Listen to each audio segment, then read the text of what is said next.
But aside from that, also we've had these remarkable strikes by Ukraine in the Black Sea.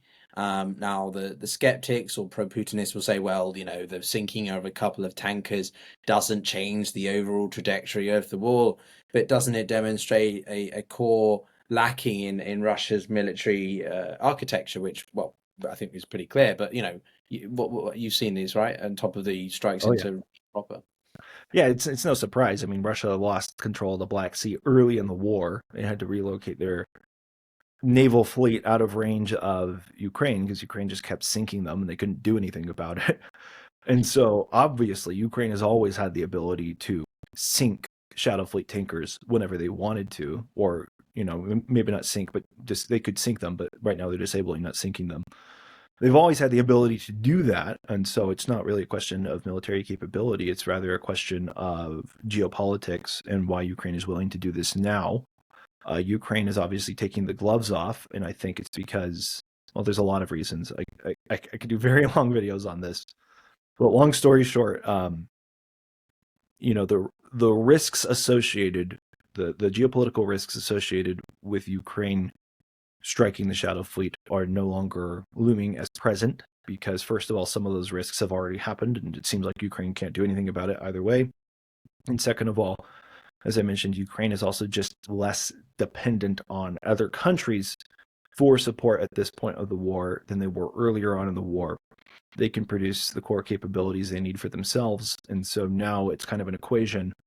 It helps their strategy more to accelerate the destruction of the Russian economy by putting pressure on the Shadow Fleet than it would potentially hurt them by losing, major partners if major partners were upset by them doing that.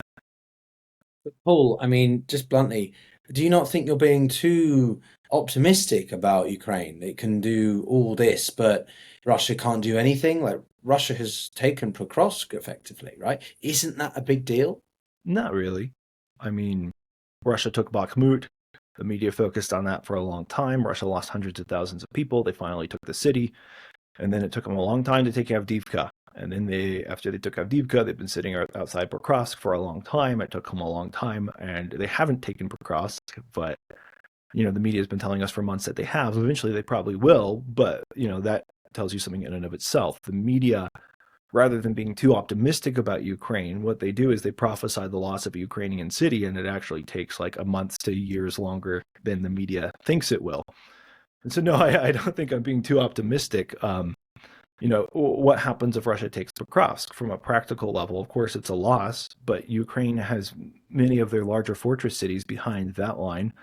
They've had many years to develop more layers.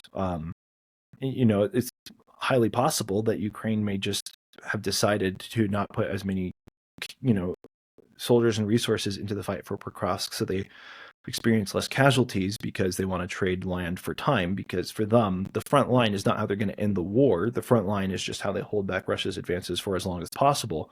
How Ukraine is going to win the war is the things in the rear, taking down the Russian economy, weakening the Putin regime and the minds of his people, all these things that we've talked about. And so when you understand where the actual war is taking place, the front line is where the combat is taking place, and I don't want to diminish the sacrifices that happen there. But where the actual war is taking place in terms of what is actually going to push things over the line to cause one side or the other to actually concede something, that's taking place, for example, with Shadow Fleet tankers, strikes on refineries, all those other sorts of things.